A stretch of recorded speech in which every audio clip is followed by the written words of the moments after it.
Halo, selamat datang di Cybermed Webinar Series yang ke-6. Topik kita kali ini adalah menangani phishing dan ransomware dengan perlindungan siber. Kami sangat senang Anda dapat bergabung bersama kami hari ini. Dalam webinar ini, kita akan membahas strategi efektif dalam menghadapi serangan phishing dan ransomware yang semakin canggih. Pelajari cara memperkuat perlindungan siber di lingkungan kerja, mengenali tanda-tanda serangan sejak dini, dan membangun respons yang cepat dan tepat untuk meminimalkan risiko kerugian. Pastikan koneksi internet Anda stabil selama webinar, dan gunakan fitur Q&A jika Anda memiliki pertanyaan. Acara akan segera dimulai, jadi tetaplah bersama kami. Terima kasih atas kehadiran Anda, dan selamat menikmati sesi ini.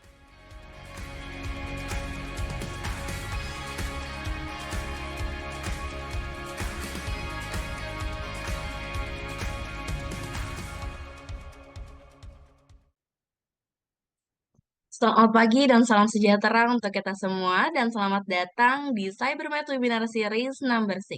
Terima kasih kepada Bapak dan Ibu yang telah meluangkan waktunya ya untuk bergabung di webinar pada pagi kali ini. Semoga Bapak dan Ibu selalu diberikan kesehatan dan juga semangat yang luar biasa. Perkenalkan, nama saya Nur Fatihatus Sakinah dan Bapak Ibu bisa memanggil saya Fatih aja. Saya bagian dari tim marketing Cybermed nih, tapi pada pagi kali ini saya berkesempatan untuk menjadi MC atau pemandu jalannya acara pada webinar Cybermed Series ke-6 ini. Lalu tidak lupa juga nih saya didampingi oleh rekan saya ya, yaitu Mbak Hastin Lia yang akan bertindak sebagai moderator untuk keseluruhan acara. Nah, webinar series ke-6 ini berjudul Menangani Phishing dan juga Ransomware dengan Perlindungan Cyber. Di era digital yang serba terhubung ini, ancaman cyber seperti phishing dan ransomware semakin canggih dan sulit dideteksi nih. Bukan hanya menyerang sistem, tetapi juga menargetkan pengguna dengan cara yang terlihat sangat meyakinkan seperti itu. Nah, melalui webinar kali ini, kita akan mengenal lebih dalam tentang bagaimana cara mengenali serangan phishing dan juga ransomware sejak dini. Selain itu, kita juga akan membahas pola serangan phishing dan ransomware beserta solusinya.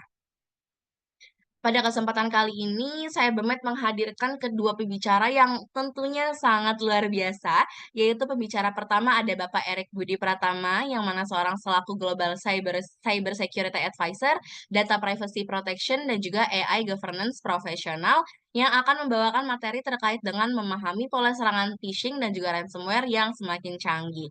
Lalu pembicara kedua kita yaitu Bapak Rifki Reynaldo, selaku founder Cybermed dan MSBU Group, yang akan membawakan materi terkait solusi perlindungan cyber yang efektif untuk mencegah dan menanggulangi serangan. Nah, dalam setiap acara rasanya nggak afdol ya kalau seandainya kan tidak ada rewardnya seperti itu. Maka saya imbau nih kepada Bapak dan Ibu untuk fokus pembicara spektakuler kita, karena kami akan ada reward berupa voucher senilai Rp50.000 bagi peserta dengan pertanyaan terbaik. Jadi, jika Bapak dan Ibu memiliki pertanyaan selama presentasi berlangsung, silakan tulis di kolom Q&A di bawah ini dengan menekan tombol yang telah tersedia, atau Bapak Ibu bisa raise hand juga untuk bertanya secara langsung. Pertanyaan akan kami pilih dan jawab di sesi Q&A nanti ya. Oke, tanpa berlama-lama lagi, kita akan masuk nih ke sesi pertama. Tapi sebelum itu, izinkan saya untuk membacakan sedikit resume dari Bapak Erik Budi Pratama. Pak Erik adalah praktisi dengan pengalaman 11 tahun di bidang IT Advisory, Cyber Security, Pelindungan Data Pribadi atau PDP, dan AI Governance. Pak Erik memiliki pengalaman kerja di global consulting company seperti EY, PwC, KPMG, dan juga Deloitte. Pak Erik telah membantu banyak perusahaan di berbagai industri, baik dalam negeri maupun luar negeri.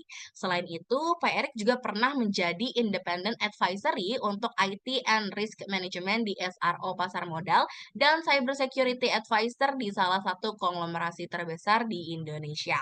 Pak Erik memiliki beberapa sertifikasi PDP internasional seperti CIPP, CIPM, IFIP, dan juga beberapa sertifikasi di bidang keamanan informasi. Nah, saat ini Pak Erik menjalankan amanah sebagai Wakil Ketua Komite Tetap untuk Kecerdasan Artifisial atau AI dan Pelindungan Data Pribadi di Kamar Dagang dan Industri atau Kadin Indonesia.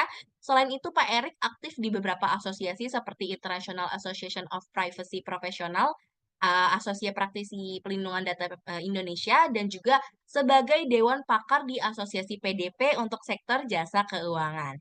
Pak Erik juga berkontribusi sebagai independent advisor untuk beberapa lembaga kepemerintahan seperti Kementerian Komunikasi dan Digital atau Komdigi, Dewan Pertimbangan Presiden atau Wantipres, dan juga Kantor Staf Presiden atau KSP. Masya Allah, tabarakallah sekali ya pengalamannya.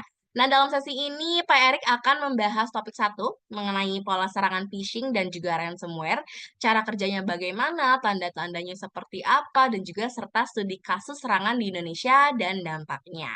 Alright, tanpa berlama-lama lagi, saya persilakan kepada Bapak Erik Budi Pratama untuk memaparkan materinya. Silakan Pak Erik. Baik, terima kasih Mbak Fatih. Saya izin sebentar share screen. Oke. Ya, sudah terlihat ya, Mbak? Sudah terlihat. Oke, baik. Sudah terlihat Pak. Ya, baik.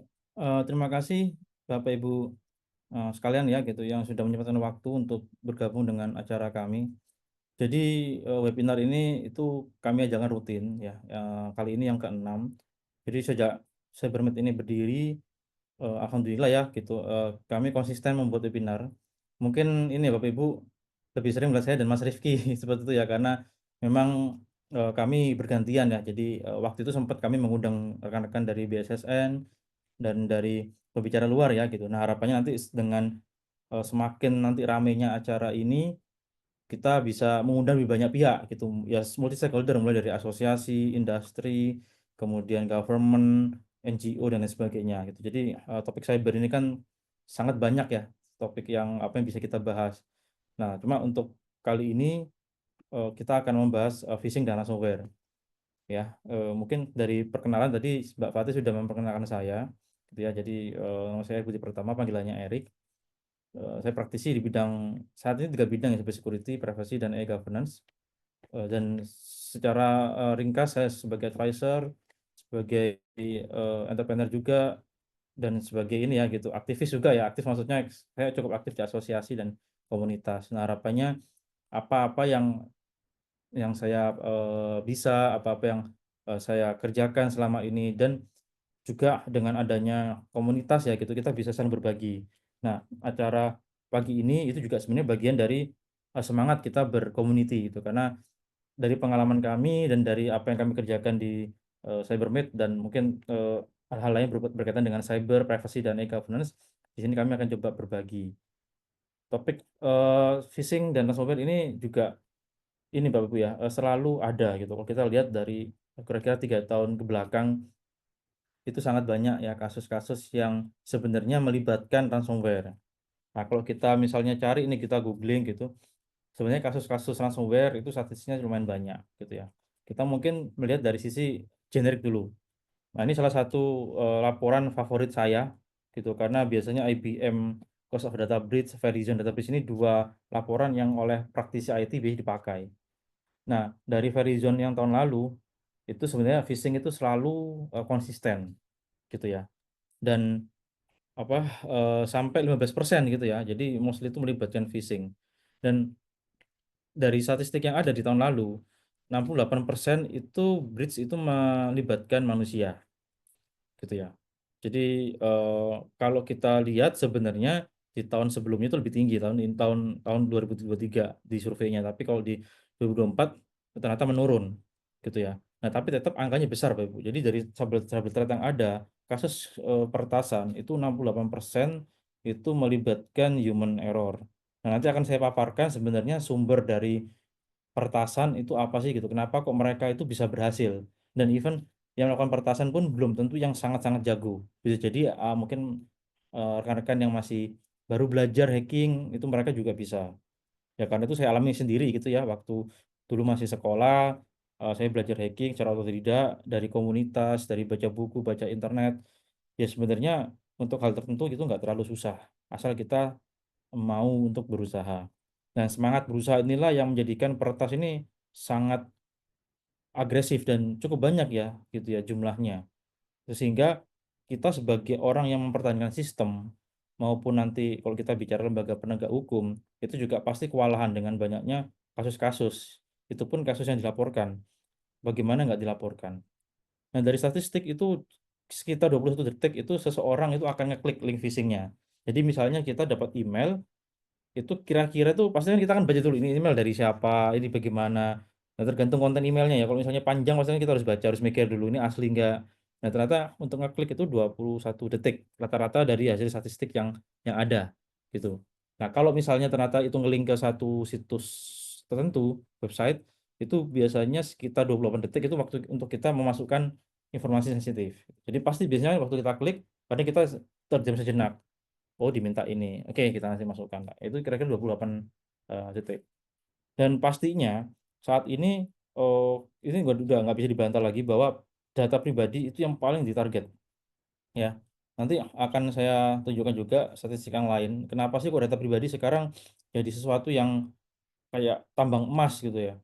Padahal dulu-dulu kan kayak data perusahaan, data merek, data kayak desain suatu produk itu kan yang dikejar orang nih. Tapi sekarang kenapa kok peretasan itu malah juga banyak ke data pribadi seperti itu. Jadi 60% itu kebanyakan data pribadi. Dan sektor yang paling banyak diserang itu kalau secara global itu sektor kesehatan sebenarnya. Nah, kalau di Indonesia mungkin kita berpikir, wah sektor keuangan di Indonesia kan sangat tumbuh dengan baik gitu ya. Jumlahnya makin banyak, fintech, dan layanan keuangan. Kemudian serangan pasti kan banyak ya, tapi kok kayaknya bidang kesehatan nggak banyak suara, nggak banyak kabar. Nah, belum tentu itu karena serangannya lebih dikit. Mungkin ada tapi kita nggak tahu. Ya, mungkin saya ulangin quotes yang selalu saya bawa. Di dunia ini hanya aja dua organisasi. Satu yang pernah kena breach, satu yang akan kena. Gitu. Atau ada organisasi yang sudah kena dia tahu, ada yang sudah kena tapi nggak tahu. Nah, kita masuk kategori mana? Gitu. Jadi jangan merasa kita, oh kayaknya kita aman-aman aja kita. Belum tentu Bapak Ibu. Even saya sebagai praktisi cyber security yang ya sudah pengalaman cukup lah gitu ya, minimal 10 tahun. Atau mungkin rekan-rekan saya yang lebih senior dari saya. Itu pun juga nggak mesti ini ya, aman dari serangan. Bahkan semakin senior kadang serangannya semakin tinggi. Gitu. Kadang-kadang lihat dengar curhatan, oh ini kok ada yang berusaha nge-brute force akun saya gitu. Saya pun sama gitu. Ada mungkin secara berkala yang berusaha ya tanda kutip jebol inilah email saya minimal. Nah, itu selalu ada gitu ya. Jadi nggak menjamin kita ngerti ilmunya nih. Even saya pribadi ngerti cyber security saya akan kebal enggak gitu. Jadi saya akan kena atau sudah kena tapi saya nggak tahu gitu ya. Jadi kita selalu berusaha skeptis terhadap segala hal. Nah, terus kalau kita lihat initial factor itu ini Bapak Ibu, cara masuk pertamanya gitu. Jadi di sini adalah percentage yang horizontal, yang vertikal itu cost-nya. Nah, yang paling sering dan cost-nya lumayan itu eh, ini stolen or compromised credential. Jadi maksudnya adalah kredensial yang bocor di dark web yang nanti dibeli oleh peretas gitu ya. Itu yang bocor.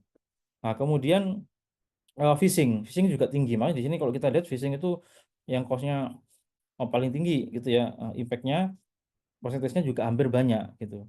Nah, ada juga namanya ini Bapak Ibu, business email compromise. Nah, BEC itu adalah serangan di mana peretas itu ngaku-ngaku sebagai orang internal. Jadi misalnya, oh saya karena udah bisa masuk ke salah satu akunnya Cybermed, saya ngaku-ngaku sebagai karyawan gitu. Terus saya nanti email Mas Rifki sebagai CEO minta informasi gitu misalnya, atau partner bisnis gitu ya. Tapi biasanya business email compromise itu ya memang internal gitu ya. Jadi memang hubungannya dengan bisnis. Jadi orang ketipu karena dalam tanda kutip ditipu atas kepentingan bisnis gitu ya. Misalnya, oh kirim invoice gitu ya. Oh tolong cetak rekening koran atau apapun gitu ya. Nah itu karena kebutuhan bisnis. Ya. Sisanya itu karena misalnya ada miskonfigurasi dari cloud, dan kita semua pakai cloud pasti kan banyak. Itu mesti ada miskonfigurasi dari sisi kitanya ya, bukan dari providernya. Walaupun meskipun ada beberapa kasus yang memang itu dari sisi provider cloud-nya. Tapi kebanyakan kasusnya adalah kita kurang optimal atau aman dalam mengkonfigurasi cloud system kita. Gitu ya. Kemudian yang agak susah kita hindari itu namanya zero day. Jadi zero day itu adalah kerentanan yang belum pernah sama sekali ditemukan. Misalnya nih kita pakai Zoom. Sebenarnya saat kita bicara ini bisa jadi ada orang di sana itu nemu semacam kerentanan di Zoom yang sehingga kalau dieksploitasi itu dia nanti bisa men-take over akun seseorang gitu atau membaca sesi meeting seseorang bisa aja. Kita nggak pernah tahu. Namanya juga zero day. Jadi belum pernah ditemukan seperti itu. Nah, ini topnya ya, mungkin ada banyak di sini, seperti itu. Nah, ini statistik, mungkin saya jelaskan singkat aja. Jadi kita bisa melihat ya rata-rata jumlah serangan phishing itu meningkat, gitu ya, selalu meningkat. Kemudian menurut survei IBM juga sama gitu, biaya pelanggarannya itu 4 juta USD. Jadi intinya adalah meningkat. Kemudian, nah ini yang menarik, penggunaan AI dalam serangan phishing. Makanya phishing dengan cara email itu tetap dilakukan, tapi akan berkembang gitu, Bapak Ibu. Termasuk kami dan klien-klien kami ya, klien sebelumnya itu melakukan assessment, itu memang awalnya itu email, tapi nantinya itu kebutuhannya lebih advance. Misalnya, phishing lewat SMS, pakai WA, pakai telepon. Nah, sekarang dengan masifnya pelanggaran cyber ya, terutama kasus-kasus deepfake ya gitu ya. Itu kan mereka pakai AI. Maka serangan itu akan meningkat. Nah, makanya sekarang produk security banyak banyak yang bilang, "Oh, kita AI based security solutions." Ya karena yang dihadapin adalah peretas yang menggunakan AI juga. Nanti bisa jadi AI dengan AI akan berantem seperti itu ya. Itu meningkat Bapak Ibu. Kemudian kebanyakan insiden cyber itu dari phishing awalnya. Saya pribadi ngalamin ya, termasuk tempat saya sebelumnya, di tempat saya yang lainnya juga saya melihat di klien juga ada yang pernah saya lihat langsung itu ya mostly karena phishing gitu. Either itu orang kantor pusat maupun di kantor cabang kena phishing, dan kalau di kantor cabang biasanya kasusnya kantor cabang suka bikin koneksi sendiri, itu yang berbahaya gitu ya. Terus ini dari survei AAG ini juga ternyata phishing harian itu meningkat itu. Jadi setiap hari itu ada 3,4 miliar email phishing. Jadi waktu kita ngomong ini hari ini nih, nanti tutup hari itu sekitar rata-rata 3 miliaran email phishing beredar gitu ya. Jadi cukup banyak sebenarnya. Nah, kalau ransomware itu juga selalu meningkat gitu ya. Di sini 11% lumayan ya peningkatannya secara global. Terus rata-rata permintaannya pun juga eee eee, meningkat itu. Bahkan di sini dari sumber yang ada di Wikipedia ya, ini mungkin saya belum masukkan sumber aslinya, itu 75 juta paling tinggi. Kemudian tapi ya dari situ, itu kan permintaan, tapi pembayarannya itu menurun. Kenapa? Karena semakin banyak yang aware bahwasanya kalau ada ransomware ya nggak usah kita bayar. Karena apa? Karena ada risiko namanya ini Bapak Ibu, double extortion. Jadi kita udah harus bayar, diancam lagi datanya di-publish gitu ya. Jadi double, mereka dapat penghasilan 2, belum lagi nanti peretas ini kan pasti jual di dark web, dapat uang lagi, triple malahan, gitu. Jadi, eee, kadang kita terlalu ini ya, mikir, "Wah, security mahal." Iya memang mahal, gitu. Tapi dampak yang ditimbulkan itu pasti jauh lebih mahal. Makanya dalam langkah menerapkan keamanan, kita harus pastikan cost yang kita keluarkan memang lebih kecil ya dari value-nya, gitu. Yang dari yang memang, something yang mau kita protect, nilai dari yang mau kita protect gitu ya, gitu. Itu jadi pertimbangan, gitu. Kemudian organisasi yang terdampak, yaitu sebenarnya, meningkat juga ya gitu ya, dan mostly itu berhasil mengencrypt. Jadi 70% ya, 70% itu berhasil mengencrypt ransomware-nya. Dan rata-rata juga pasti, ini ya kena gangguan gitu ya, gangguan operasional. Nggak ada sih yang nggak terganggu operasionalnya, karena kadang yang terserang adalah sistem yang itu sebenarnya digunakan oleh masyarakat banyak. Contoh kayak perbankan, yang mungkin ada beberapa kasus yang, wah nggak bisa akses, nah itu ternyata ransomware, seperti itu. Nah, kalau Bapak Ibu penasaran, oh sebenarnya ransomware itu kayak gimana sih model serangannya? Ini secara umum ya. Oh, nggak cuma ransomware sebenarnya, jadi threat actor yang manual pun juga sama. Jadi pasti mereka pertama akan cari akses pertama. Sebelum mencari akses, mereka akan, OSINT dulu atau mencari informasi yang bisa kita temukan di internet, gitu. Misalnya, oh orang perusahaan ini karyawannya berapa, terus, orang-orangnya siapa levelnya, siapa user yang paling lemah, departemennya ada apa aja, teknologinya apa aja. Nah, nanti akan dipelajari jalur mana yang tepat untuk bisa masuk. Nah, kalau udah tahu kita harus melakukan phishing, social engineering, nah kita nanti akan, ini ya, melakukan eksploitasi. Nah, kalau eksploitasi berhasil, kita akan membuat namanya ini ya, escalation. Jadi kalau masuk kan kita bikin foothold ya gitu, atau pijakan lah kalau di-translate.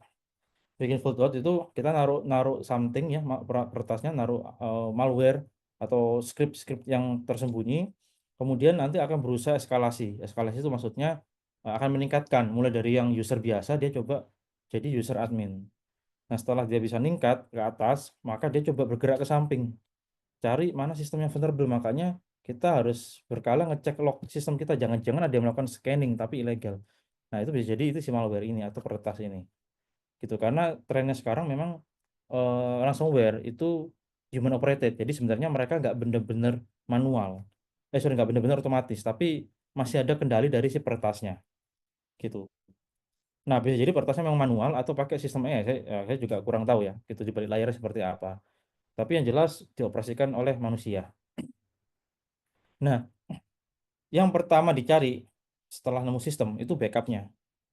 Jadi Bapak Ibu hati-hati, backup itu harus diamankan karena ketika ransomware masuk, dia akan menghapus atau menghajar backupnya dulu.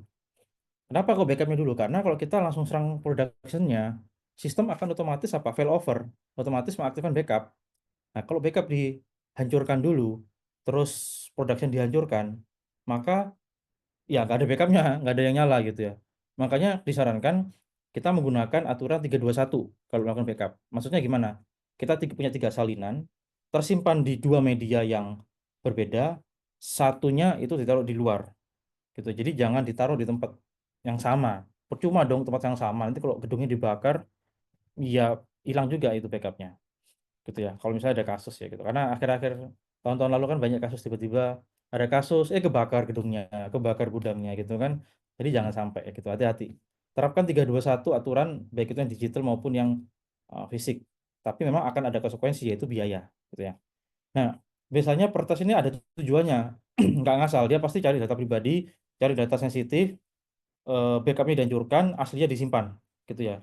Nanti dijual lagi atau dibuat mengransom kayak gitu. Gitu ya. Nah, hari ini mungkin kebanyakan peretas itu nyerang targetnya itu yang mudah gitu. Kita googling aja cari yang vulnerable, udah kita serang. Terus pasti menghancurkan backup sama ini ya. Biasanya ada koordinasi. Jadi kayak ransomware itu mereka nggak sendiri, kadang ada grup-grupnya. Ada yang afiliasi. Bahkan ada namanya ransomware as service. Jadi kita beli scriptnya bayar. Kalau misalnya korbannya misalnya bayar ke kita, nah nanti kita kasih komisi, misalnya bagi-bagi komisi 70-30 buat pembuat ransomware, 70 buat kita. Nah jadi ransomware ini dibisnisin Bapak. Gitu. Ini bisnis yang sangat menguntungkan tapi sangat merugikan karena merusak operasional dari targetnya gitu ya. Jadi kalau kita tahu ada judi online gitu ya, yang lagi rame, ya mungkin bisa jadi nilainya itu nggak kalah walaupun mungkin besaran judi online gitu ya gitu karena kalau judi online kan melibatkan masyarakat, jumlahnya kuantitas kecil-kecil tapi banyak. Kalau ransomware itu dikit tapi gede gitu ya. Nah jadi sama-sama kriminal dan merugikan gitu ya. Nah, nextnya itu serangan itu pasti terarah, jadi nggak ngacak. Dulu itu mungkin ngacak kertas, pokoknya coba-coba dapat, alhamdulillah enggak ya enggak. Tapi sekarang tuh langsung benar-benar spesifik gitu. Target misalnya di Indonesia yang paling besar apa sih? Bank Buku 4, Bank Konven sama Bank Syariah, atau Telco ada berapa? Sektor kesehatan rumah sakit apa yang paling besar? Pasti terarah gitu. Karena makin besar datanya, makin gede nilai yang bisa didapatkan. Harapannya seperti itu. Terus backup itu juga sekarang kan banyak pakai cloud. Nah makanya kalau di tempat kami ini ya, di tempat saya itu kita coba lakukan yang namanya immutable backup. Jadi kalau misalnya Bapak Ibu pakai platform yang cloud yang dari luar ya, yang mostly dari US, itu ada fitur untuk backup gitu. Contoh kayak di Google itu ada bucket lock gitu. Jadi suatu lock itu akan kita kunci misalnya selama 30 hari. Nah, ini apes-apesnya nih misalnya sistem kita kena retas, administrator akunnya di take over. Dia nggak akan bisa menghapus data 30 hari sebelumnya karena kita udah kunci. Jadi even admin pun nggak bisa hapus gitu ya. Nah itu namanya immutable backup. Kalau pakai cloud enak gampang udah ada. Kemudian kalau pakai yang on-prem itu juga sekarang sih klaimnya ya produk-produk yang jualan backup solution sudah punya immutable backup. Jadi kalau ada kata misalnya compromise itu nggak bisa dihapus backupnya. Infonya seperti itu gitu ya. Kemudian sekarang untuk masuk itu kadang nggak langsung, kadang lewat pihak ketiga. Makanya ada namanya supply chain attack gitu. Jadi pakai pihak ketiga. Ibaratnya kalau kita mau nyerang rumah orang, mungkin nggak perlu langsung nembakin rumah. Mungkin kita nyusup aja, ternyata kita tahu nih, rumah ini tuh setiap hari ini jam sekian, mereka pasti ngesuplai makanan pakai ada mobil box gitu. Nah, instead of kita dari depan nyerang, mending kita sembunyi di bawah mobil boxnya atau masuk ke kota, masukin mobil boxnya gitu. Masuk pas di dalam baru menyerang. Itu sama kayak prinsipnya Trojan gitu kan. Zaman dulu kan dimasukkan ke kuda yang gede gitu ya, patung kuda gede dimasukkan ke dalam apa namanya ke kompleknya, terus malam-malam keluar nyerang lawannya gitu ya. Jadi konsepnya sebenarnya bisa seperti itu. Nah, secara umum ini ya lo kerja ini saya ambil dari South Africa Cyber Security Hub. Nah, jadi ransomware itu mereka pasti pertama untuk inisial melakukan beberapa hal, bisa jadi social engineering. Kalau social engineering itu biasanya mereka akan masukin lewat email. Berikutnya itu cara lain, misalnya menggunakan remote desktop. Kadang ada yang remote desktop itu ke-expose ke internet. Ya, ke internet di-expose, terus apes-apesnya perusahaan itu data pribadinya ada yang bocor, data loginnya. Makanya saya pakai login credential untuk masuk ke sistem. Nah, makanya kita harus hati-hati dalam memprotek sistem yang terexpose. Jangan asal RDP di-expose, remote connection di-expose. Nah, kita harus pastikan itu aman gitu. Gitu ya. Nah, kemudian password guessing ini brute force gitu. Kalau kita misalnya pakai password yang lemah, ya gampang di brute force gitu. Ya, kemudian exploit. Jadi kalau misalnya ada kerentanan di sistem lewat pastinya kan yang connect ke internet ya, itu akan dieksploitasi. Nah, makanya jalur masuknya dua, either itu lewat social engineering, lewat email, atau lewat aplikasi. Nah, ujung-ujungnya ketika udah masuk ke sistem, mereka akan coba naik gitu. Yang mungkin masuk ke user biasa, coba naikin jadi user admin. Nah, kalau misalnya udah jadi user admin, kita coba menyebarkan diri, jangan cuma ke satu tempat, karena siapa tahu data pribadinya ada di tempat lain, kayak gitu. Nah, setelah berhasil, maka kita take control, gitu ya, take control. Nah, setelah udah dapat sistemnya, maka si pelaku ini ransomware akan biasanya mencuri dulu, gitu ya. Mencuri datanya, kemudian ini backupnya dihancurkan, ya, baru di encrypt. Jadi ini urutannya kebalik, sorry ini nulisnya. Jadi ini soalnya saya ambil langsung dari sumbernya. Jadi backupnya dihancurkan dulu. Sorry, dicuri dulu datanya, kemudian backupnya dihancurkan, baru di-encrypt si file production-nya. Nah, baru dia minta ransom, gitu. Jadi kalau dia udah minta ransom, itu biasanya ya backupnya udah dihapus juga gitu. Kecuali kita punya backup di tempat lain yang nggak ke-expose. Kayak contoh ada salah satu ini ya, klien itu mereka VMware-nya semua kehapus gitu, ke-encrypt. Backupnya ke-encrypt juga. Nah, untung ternyata ada tim IT yang nge-backup secara offline gitu. Jadi itu backupnya udah terpisah. Jadi dari backup yang offline itu secara berkala, maka ya sistemnya di-recovery data-datanya. Nah, kalau nggak dilakukan itu 321 aturannya, maka ya kena semua habis datanya. Gitu. Nah, untungnya orang-orang di sana menerapkan 321 seperti itu. Jadi masih ada satu data di luar site yang itu masih aman, yang nggak connect atau mungkin lebih tepatnya sangat terbatas aksesnya ke production. Nah, ransomware cara kerja seperti apa? Pertama, mereka akan nge-brute force ya tadi ya, menggunakan remote desktop. Kemudian connect pakai VPN. Kemudian peretas ini biasanya akan cari gitu, cari data pribadi yang ada di dark web untuk login gitu ya. Nah, kemudian kalau udah bisa dia akan phishing gitu ya. Nah, kalau udah phishing atau dengan cara lain dengan tadi kerentanan. Makanya kita biasanya kalau peretas itu paralel. Cari data yang bocor, cari gimana bisa login email, remote desktop, cari user-user yang lemah dalam tanda kutip ya, gitu yang gampang ditipu, terus sambil cari kerentanan karena siapa tahu kerentanannya langsung masuk ke sistem yang kritikal seperti itu ya. Oke. Kemudian setelah mendapatkan ini ya akses, dia akan mengeksploitasi namanya living of the land. Ini agak teknis ya, tapi bahasa gampangnya adalah living of the land itu kayak ini ya, teknik di mana peretas ini pakai kayak tools yang bawaan sistem untuk bisa mempertahankan diri dia. Jadi ibaratnya dia minjem tools yang legitimate untuk nebeng sehingga waktu dicek itu nggak ketahuan. Contoh misalnya gini Bapak Ibu, misalnya apa contohnya? Misalnya kayak tadi saya misalnya kayak di film pencurian uang ya, saya lupa judul filmnya, kayaknya di Netflix ada. Waktu mencuri uang, pencurinya itu masuk ke kotak uang yang itu sebenarnya asli gitu. Jadi dia membajak kayak kotak buat nyimpan uang, dia masuk ke sana. Ditumpuk uang-uang asli sama dicampur yang palsu, gitu ya. Nah, ketika masuk, di-scan kan, wah ini asli, memang bawaan dari bank tersebut. Nah, ketika udah masuk ke dalam, baru dia keluar. Nah, caranya tuh mirip seperti itu. Jadi, peretas ini nebeng ke tools yang asli, sehingga pas di-scan atau waktu eksekusi, itu seolah-olah itu asli, padahal itu udah palsu lah, aspal kalau bahasanya, gitu ya. Nah, kalau secara umum, threat actor, kita bicara ransomware, pelaku ransomware atau sebatas aktor lainnya, itu kurang lebihnya sebenarnya mirip caranya. Pertama mereka akan observasi dulu, ya, nggak mungkin langsung, apa ya, gerusak-gerusuk langsung nge-tag, nggak. Mereka akan cari dulu potensi di mana sih kita bisa masuk atau menggali sebanyak-banyaknya informasi, target kita tuh siapa. Ya ini sama nggak semua jenis, bahkan event kayak operasi militer misalnya. Kan pasti ada rekon dulu, nggak mungkin kayak TNI misalnya misalnya lagi penumpasan ini ya, KKB gitu ya. Nggak mungkin kan ujuk langsung terjun payung, langsung masuk.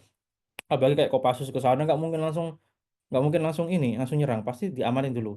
Either pakai drone atau jalur darat, jalur sungai, lihat-lihat kondisi, kapan kita bisa masuk, siapa orangnya, berapa jumlahnya, bahkan sampai dicek orangnya itu makan apa, jam makannya, jam ngerokoknya, nongkrongnya di mana. Nah, itu semua kita cek sama dengan sistem.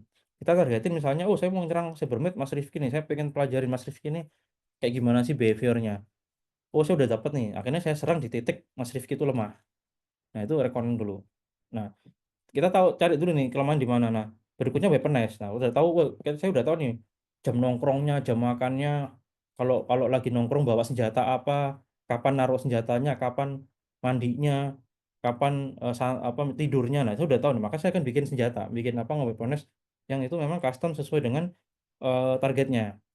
Nah, setelah udah di weaponize, maka kita deliver gitu, kita kirim ke sana gitu, misalnya oh saya tahu nih Mas Rifki suka apa gitu, misalnya makan roti apa gitu, saya kasih roti nih padahal di dalamnya udah ada misalnya bomnya gitu, atau mungkin ada obat pencahar gitu biar mulas gitu ya. Nah nggak tahu kan, wah ini ada roti kesukaan saya, dimakan lah gitu. Nah saat itulah kita eksploitasi, malware-nya dieksekusi gitu ya, baik itu lokal maupun remote. Nah umumnya tuh remote umumnya ya, lewat remote gitu. Syukur-syukur ya tadi dia bisa connect internet, pasti remote kayak gitu. Kalau nggak bisa connect internet, pasti si malware akan cari cara biar dia bisa connect ke internet, biar bisa connect ke pertas menggunakan tadi ya, connect ke CNC namanya, gitu. Apa untuk comment centernya seperti itu. Kemudian kalau bisa eksploitasi, dia pasti akan install something ya, exploitnya gitu atau payload ya istilah teknisnya di satu sistem. Nah harapannya nanti waktu kita pasang payload itu kita bisa memastikan itu berjalan terus. Jadi kita nggak perlu capek-capek log dari awal lagi meretas, cukup connect ke tadi gitu.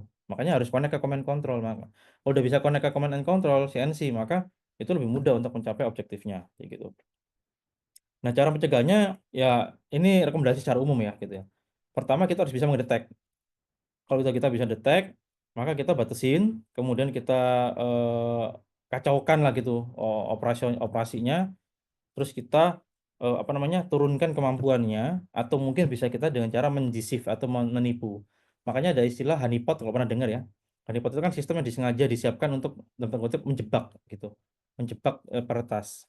Nah tujuannya adalah untuk bisa memastikan ya tadi kita tahu sih cara kerjanya peretas ini seperti apa yang dia cari. Itu tujuannya honeypot seperti itu, untuk mengetahui apa sih sebenarnya tujuannya sama cara yang digunakan.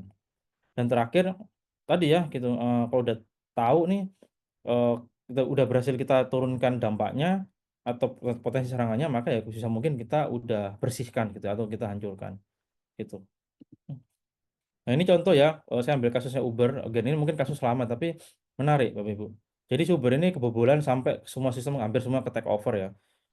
Caranya ini, pertama attacker itu cari ini ya, credential employee mungkin lewat dark web. Di sini maka ditulisnya possibly, mungkin beli dari dark web atau pakai malware lain yang udah mencuri credential orang-orang di sana. Kemudian peretas ini coba nge-spam. Jadi menggunakan push authentication ke HP-nya si target tadi. Tapi nggak berhasil. Ternyata dia pakai WA. Coba social engineering. Dikasih notifikasi berhasil. Dia nge-accept notifikasi. Padahal itu ngarahin ke autentikasi untuk masuk ke network internalnya. Nah, ketika internal attacker berhasil masuk ke network internal, nah dia ternyata nemu kayak semacam script ya. Kalau istilah teknis PowerShell script yang ada di Windows, atau semacam script itu ya. Itu yang mengandung kredensial atau login untuk sistem PAM, Privilege Access Management. Jadi PAM ini sistem yang bisa mengelola kredensial untuk yang user high level, yang kredensialnya tinggi, yang privilege-nya tinggi, kayak admin, root, sistem administrator, atau yang lebih tinggi. Nah, sebenarnya juga bisa digunakan untuk mengatur apa namanya rules yang lainnya. Cuma biasanya digunakan untuk yang high level. Nah, bayangkan akun-akun adminnya yang di sistem ini itu di take over sama peretas. Yuk, habis gitu. Akhirnya mereka mematikan semua MFA, akses ke semua sistem, mulai dari cloud-nya, database-nya, vulnerability-nya yang ada di HackerOne, kemudian data keuangan dan tools-tools lainnya. Ini udah habis, benar-benar habis Uber ini gitu. Nah, beberapa mitigasinya bertahap gitu. Ini kalau kita nerapin kontrol yang proper mulai dari tahap awal, misalnya kita pastikan nih nggak ada data yang bocor, employee dikasih awareness, terus kita terapkan MFA, two factor gitu ya. Jadi untuk memastikan kalau sekali klik nggak bisa langsung login ya, kita harus pakai MFA.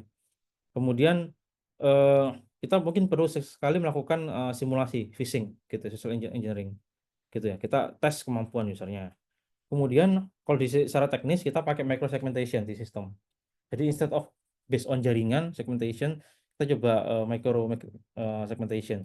Biasanya kalau produk-produk security yang bilang oh jual zero trust, JTNE, zero trust solution, nah mereka biasanya menggunakan sistem itu. Ya, kemudian kita harus bagi sistem ya segregasinya. Jangan satu orang itu pegang banyak atau banyak roles itu. Ada dia bisa buat, bisa nge-save, ya bisa nge-review, bisa nge-save. Nah, itu atau menerima ya, nge-save itu berbahaya. Jadi harus dibagi roles-nya. Nah, ini saya masuk ke sesi akhir ya, rekomendasi.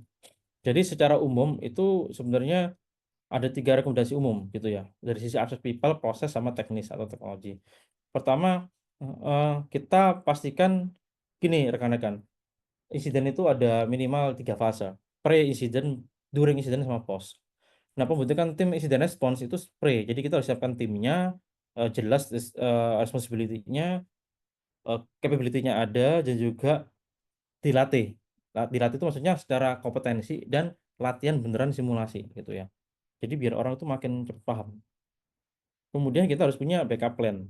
Backup plan itu maksudnya eh, secara datanya di-backup, tapi cadangan kita, rencana cadangan untuk mengatasi itu. Misalnya, kita misalnya punya perjanjian komersil dengan vendor-vendor keamanan untuk misalnya penanganan insiden, atau untuk security operation, atau misalnya cyber insurance, gitu ya. Nah, itu bisa digunakan. Nah, terus dari sisi orang yang paling penting ya ini, yang jadi kuncinya itu awareness. Metodenya macam-macam. Yang sesi sebelumnya sudah saya jelaskan. Misalnya kita model gamifikasi, leaderboard, kuis, penghargaan ini ya. Jadi di Cybermed itu memang ini digunakan gitu.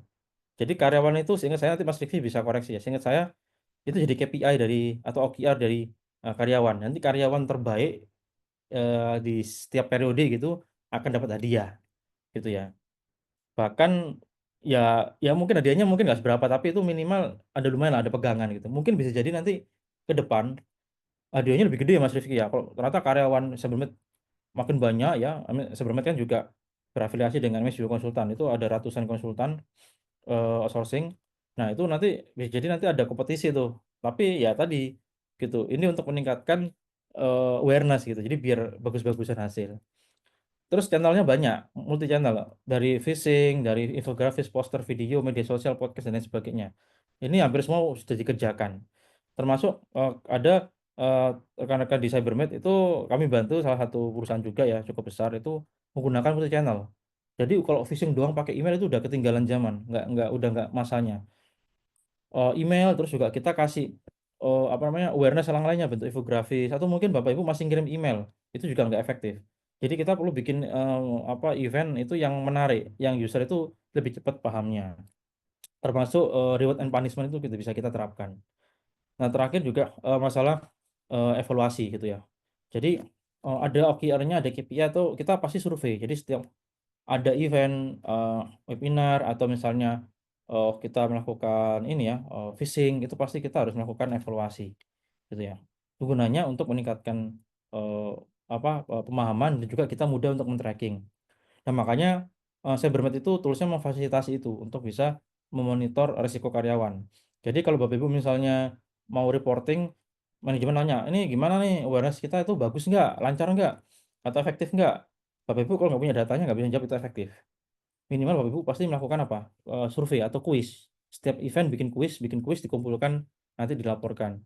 Nah, kalau manual ya bisa, tapi akan repot. Nah, dengan tools itu biasanya akan memudahkan aja. Jadi tools itu again hanya memudahkan. Jadi kita bisa mengenerate skenario otomatis, timeline-nya otomatis, reporting otomatis. Jadi tinggal one click, klik, selesai. Jadi laporan tinggal di present ke manajemen. Nah, itu tujuan dari adanya tools. Tapi kalau masih manual ya masih bisa. Kemudian dari sisi apa? Proses. Pertama kita punya ini playbooknya ya atau proses penanganan insiden ini kalau di kalau kita bicara ini saya juga sempat sharing PDP. Di PDP, perlindungan data pribadi, itu diwajibkan kita punya ini. gitu ya. Mungkin kalau Bapak Ibu, wah kita kan bukan sektor keuangan, kayaknya nggak wajib deh punya ini. Tapi kalau kita berkaca ke UU PDP, Perlindungan Data Pribadi, kita mesti punya perencanaan untuk penanganan insiden kebocoran data pribadi, gitu ya. Jadi harus ada prosedurnya. Kemudian jangan lupa ini juga penting, daftar kontak. Jadi kalau Bapak Ibu misalnya sudah punya BCP ya, Business Continuity Plan, biasanya sudah ada daftar kontak. Tapi kan itu dokumen yang mungkin diupdate-nya itu berkala, bisa setengah tahun sekali atau setahun sekali. Keburu kontaknya itu nanti takutnya usang. Makanya kita perlu simpan dengan cara lain untuk memastikan kita itu punya kontak yang cepat ketika ada insiden. Contoh, misalnya kita udah punya kontak ketika ada insiden, langsung aktivasi tim insiden respon, terus tim SOC-nya. Atau ternyata ada kebocoran, loss, kita udah pakai cyber insurance, ya kita bisa pakai cyber insurance, kayak gitu. Atau ternyata ada tuntutan hukum, ya kita ada lohomnya. Jadi semua sudah disiapkan, kayak gitu. Dan yang nggak kalah penting kalau kita bicara teknis itu adalah vulnerability management dan patch management. Karena kadang kita kan punya sistem suka malas ngupdate ya, nge-patch gitu ya. Itu kalau bisa jangan ini ya dilakukan. Kita harus benar-benar rutin gitu ya. Walaupun mungkin akan ada dampak ya gitu, tapi kan kita harus sesuaikan waktu. Misalnya kita akan nge-push patch-nya itu misalnya weekend, Minggu malam atau Sabtu malam. Yang transaksi itu rendah gitu. Nah, kalau di sektor keuangan, transaksi itu selalu ada ya 24 jam, tapi ya kita tinggal cari aja waktu yang paling kecil itu yang mana, di jam berapa, hari apa, gitu. Atau ada momen apa, nah itu kita bisa lakukan. Seperti itu ya. Jadi harus end to end ya, mulai dari kita identifikasi kerentanannya, terus triase gitu ya, membagi-bagi apakah ini critical high, medium atau low isunya.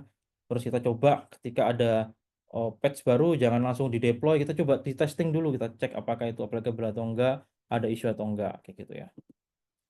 Nah, terakhir teknis. Nah, ini ada beberapa, ada banyak sebenarnya, tapi coba saya rangkum aja. Pertama, cadangan data ya, backup. Tadi 321 aturannya sudah saya sebutkan. Kemudian MF itu wajib. Gitu. Ini karena apalagi kalau butuh kita yang pakai passwordnya itu yang simpel dan gampang ditebak. MF ini benar-benar wajib karena minimal attacker kesusahan. Nah, pertanyaannya apakah MF nggak bisa di-bypass? Bisa, tapi akan lebih susah, gitu aja. Jadi makanya jangan mudahkan attacker, persulitlah dengan MFA, kayak gitu. Kemudian kalau dari pakai HP, memang yang aman MFA itu bisa kita kirim ke email atau pakai kayak token gitu ya. Jangan via SMS. Karena pertama ngabisin duit pastinya, kedua itu bisa disadap, lebih mudah disadap seperti itu. Kemudian otomatisasi kesadaran karyawan. Nah, jika dimungkinkan kita bisa pakai platform untuk memudahkan kita ngasih training sama simulasi phishing. Gitu ya. Ini tergantung ya, kalau memang biasanya perusahaan besar yang karyanya banyak itu butuh, tapi kalau yang masih kecil yang kayak startup gitu, kayak mungkin Cybermate ya, yang khusus yang nanganin tim Cybermate, atau mungkin yang perusahaan-perusahaan kecil itu mungkin belum butuh, walaupun di kami sendiri ya Kak, kami pakai gitu ya, walaupun sedikit gitu. Kemudian manajemen patch gitu, jadi kalau sistemnya banyak, ada ratusan ribuan kayak di perbankan dan telco, jangan manual gitu ya, pakai tools untuk memonitor mana yang belum di-patch, mana yang udah, kayak gitu. Dan berikutnya ya, last but not least itu zero trust prinsip yang mungkin nggak saya jelaskan, tapi intinya adalah zero trust itu eh, ibaratnya kita nggak percaya siapapun, kita hanya percaya yang kita boleh percaya gitu. Jadi benar-benar membatasi akses, yang biasanya akses itu dibatasi berdasarkan networknya, berdasarkan jenis rules-nya gitu ya. Nah, itu nanti dengan konsep zero trust nanti akan dikombinasi mencari cara terbaik. Bisa jadi gini Bapak Ibu, oh misalnya saya sebagai user yang legitimate, ternyata saya nggak tahu nih kalau saya itu kena malware. Nah, biasanya saya itu saya misalnya anggap aja saya orang accounting, saya biasanya cuma akses sistem accounting. Tapi kok tiba-tiba saya akses ke HR, akses ke sistem IT lainnya, akses ke Active Directory, akses ke core banking lah. Ini si Erik ngapain nih? Orang accounting kok kemana-mana nih? Nah, sistem akan curiga tuh, bisa jadi nanti di setup rules kalau ternyata itu indikasinya anomali, maka akses saya sementara akan diblok otomatis. Nah, itu konsepnya zero trust. Jadi walaupun saya udah trust, saya karyawan nih gitu, tapi ternyata activity saya itu nggak menunjukkan rules-nya saya gitu. Orang accounting kok akses kemana-mana gitu. Nah, itu berarti ada yang salah dengan saya. Either sayanya memang sengaja atau saya nggak tahu. Ternyata ada malware di situ. Nah, maka sistem akan mendeteksi itu. Ya, kira-kira itu Bapak Ibu yang bisa saya sampaikan ya, notes terakhir, quotes. Jadi kita butuh waktu lama gitu ya untuk membangun reputasi, tapi karena esensi cyber aja udah runtuh dalam waktu yang sekejap, kayak gitu. Nah ini, Bapak Ibu kalau mau follow, kami sebenarnya punya, ini ya, semacam beberapa, platform untuk kalau yang suka YouTube, kalau saya kebetulan nggak pakai Instagram, jadi saya biasanya YouTube. YouTube itu ada YouTube Short sama video, termasuk acara webinar ini direkam di YouTube ya, nanti akan di-upload ke sana. Kami juga rutin, bikin artikel hampir setiap hari ya gitu, selalu ada artikel, bisa bisa dilihat Bapak Ibu, hampir setiap hari. Kemudian ada Instagram Reels, kalau yang pakai Instagram, terus LinkedIn Post, biasanya kita posting kayak bentuk-bentukan poster gitu ya. Sama Telegram Channel ini untuk berbagi dokumen atau informasi. Ya mungkin itu aja yang bisa saya sampaikan Bapak Ibu, mohon maaf kayaknya kelewat waktu saya. Saya kembalikan ke MC. Terima kasih. Oke, terima kasih banyak ya Pak atas pemaparannya yang pastinya sangat insightful.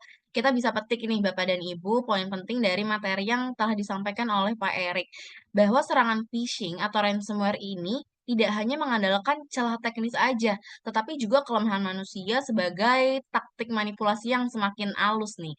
Kita juga lebih paham bagaimana pola serangan bekerja, apa aja tanda-tanda yang perlu diwaspadai, serta dampak serius yang bisa terjadi jika kita lengah seperti itu. Alright, kita akan langsung masuk nih ke sesi kedua. Tetapi sebelum itu, izinkan saya untuk memaparkan resume singkat tentang Pak Rifki. Pembicara kedua kita, yaitu Bapak Rifki Rinaldo, adalah seorang entrepreneur dan profesional IT yang sudah berpengalaman lebih dari 10 tahun di bidang IT staffing dan rekrutmen. Pak Rifki juga berpengalaman dalam customer experience SaaS, anti-money laundering SaaS, dan juga human cyber risk management. Sebagai founder Cybermed dan juga MSBU Group, beliau telah memimpin solusi inovatif dalam staffing IT on demand sejak 2017. Nah, saat ini beliau memiliki visi dan misi untuk membantu perusahaan untuk meningkatkan postur keamanan cyber dengan memahami dan juga menangani perilaku manusia sebagai elemen penting dalam manajemen risiko cyber.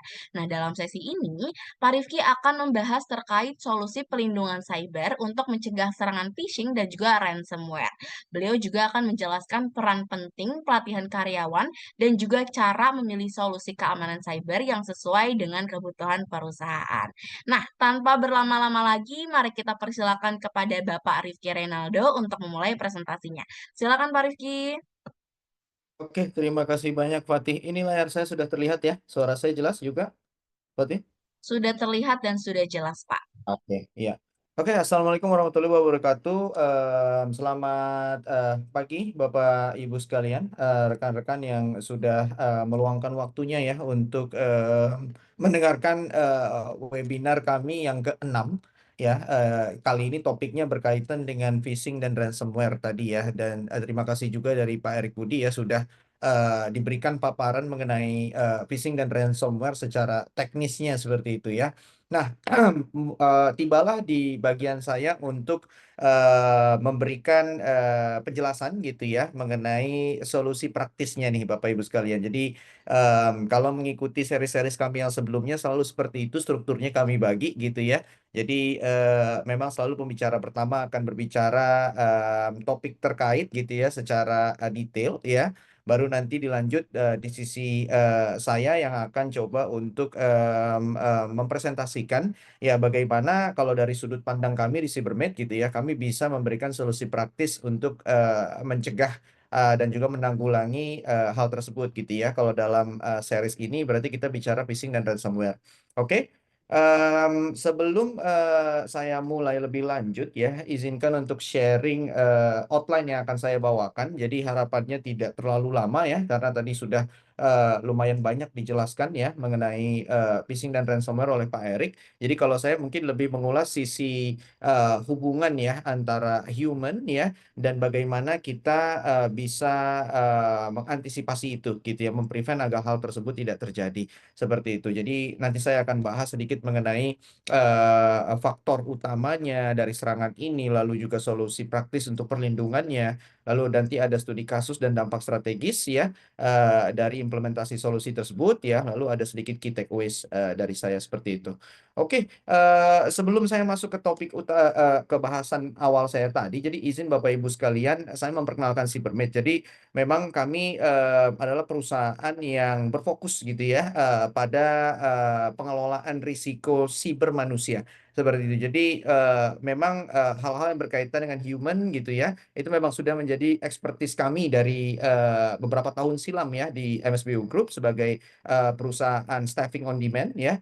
Jadi kami kembangkan gitu ya pengetahuan kami terkait human gitu ya, dan kami kolaborasikan dengan ilmu cybersecurity dan muncullah CyberMed. Nah, jadi seperti itu kurang lebih ceritanya.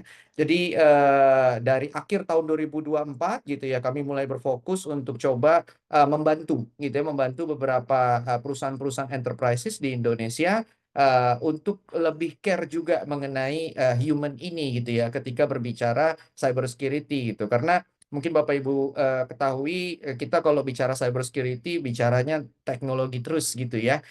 Pernahkah kita sedikit juga memikirkan ya sisi manusianya? Karena pada faktanya malah justru manusia ini yang sangat rentan gitu ya. Dan harusnya manusia ini bisa menjadi garda terdepannya kita dalam memberikan perlindungan seperti itu. Dan itulah sebenarnya misi kami gitu ya, untuk membantu perusahaan-perusahaan mentransformasi ya para human-nya ya menjadi garda terdepan dalam perlindungan keamanan siber. Seperti itu.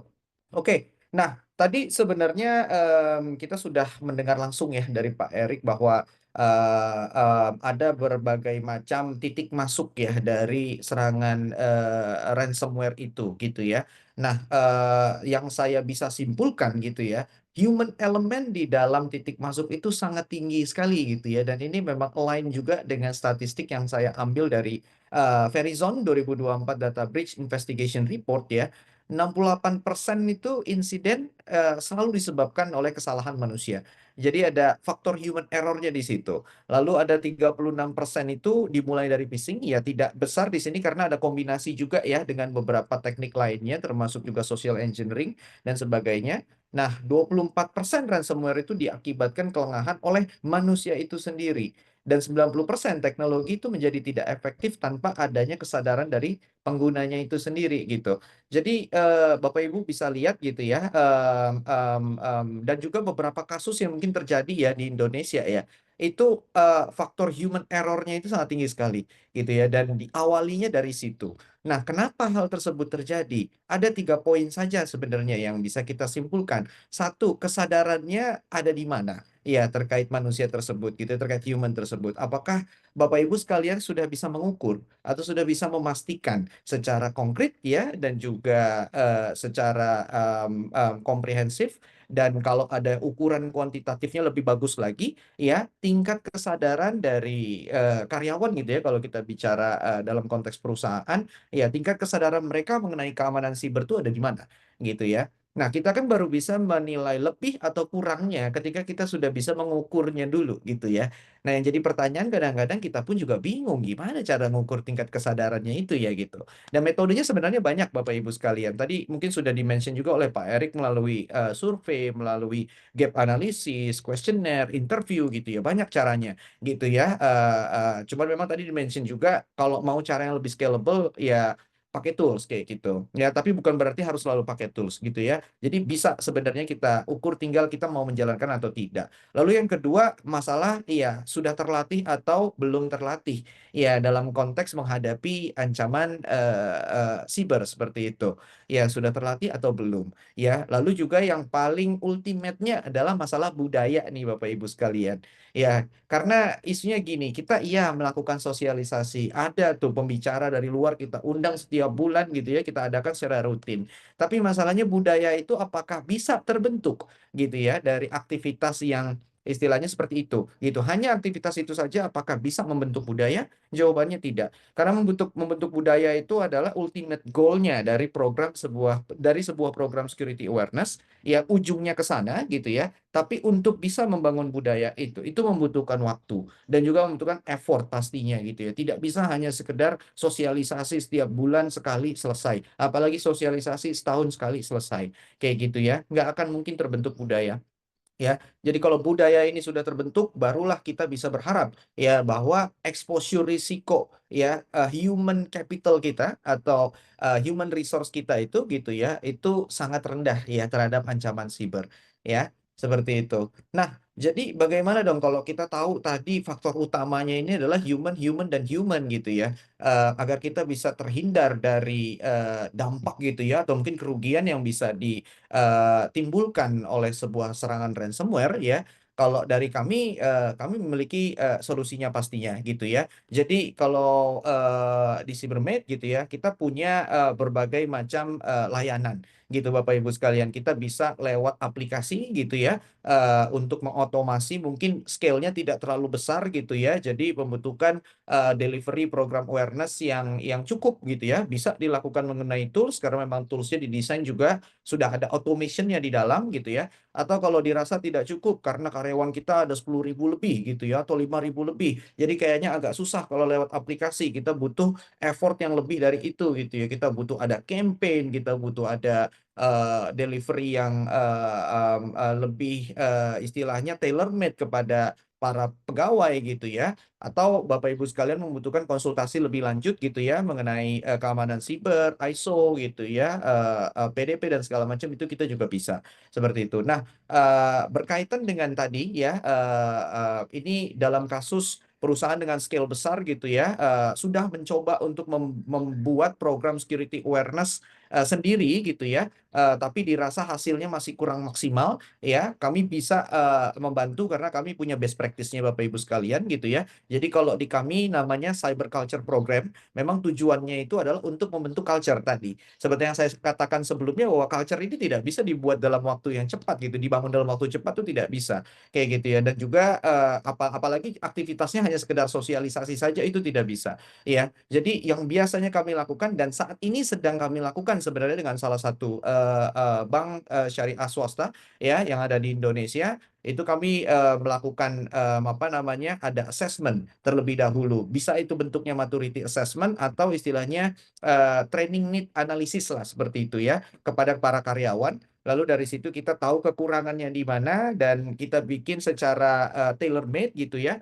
e-learning, materi-materi e-learning agar bisa cepat dieksekusi dan lebih fleksibel ya Bapak Ibu sekalian. Tapi tidak menutup kemungkinan ada istilah training spesifik gitu ya secara offline, itu bisa juga. Lalu kita lakukan rutin phishing simulation sebagai salah satu benchmark gitu ya untuk mengukur apakah karyawan ini sadar gitu ya dengan ancaman phishing, bisa nggak mereka membedakan mana yang phishing mana bukan. Karena phishing simulation ini bukan cuma sekedar email yang kita kirim apa namanya, oh ini email palsu udah kita kirim aja, enggak. Kita di sini si phishing simulation melihat juga istilahnya tuh konten dan juga waktunya kayak gitu ya. Karena ada unsur tergesa-gesanya itu yang kita mau mau coba simulasikan, bukan cuma sekedar kontennya. Nah, apakah karyawan yang memang merasa dirinya gitu ya kebal akan serangan gitu ya, bisa terjebak juga atau tidak. Nah, di sini ada faktor bias kognitif nih Bapak Ibu sekalian yang kita bisa uji gitu ya. Lalu kita lakukan juga campaign secara komprehensif ya mengenai topik-topik terkait phishing, ransomware, malware gitu ya, keamanan cloud gitu ya, dan macam-macam topiknya ya, bisa kita set dan kita campaign menyesuaikan topik tersebut. Lalu kita juga bisa tambah dengan workshop dan webinar agar bisa berikan akses karyawan kepada para ahli ya untuk bertanya langsung, mendengarkan materi langsung.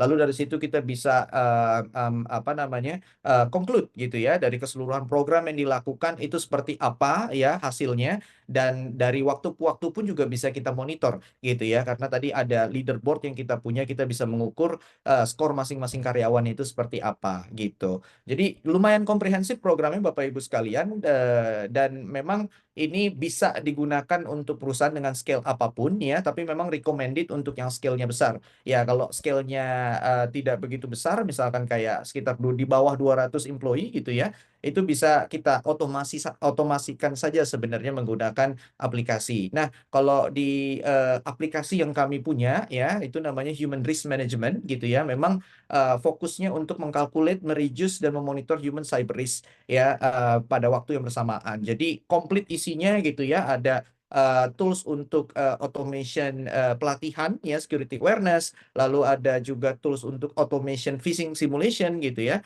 dengan berbagai macam strategi scheduling gitu ya, agar tadi kita bisa melakukan simulasi untuk mengambil unsur tergesa-gesanya tadi gitu ya. Lalu juga nanti di situ kita bisa mengukur tingkat risiko dari masing-masing karyawan kita, awareness-nya juga kita bisa ukur di situ gitu ya. Lalu kita juga punya fitur untuk mengukur ya tingkat kesadaran perilaku dari masing-masing karyawan. Apakah dia bisa menjaga kredensial aksesnya dengan baik atau tidak? Ya, karena kalau tidak baik berarti kita harusnya bisa temukan kredensial tersebut mengalami breach ya, entah itu dari dark web, entah itu dari forum hacker dan segala macam.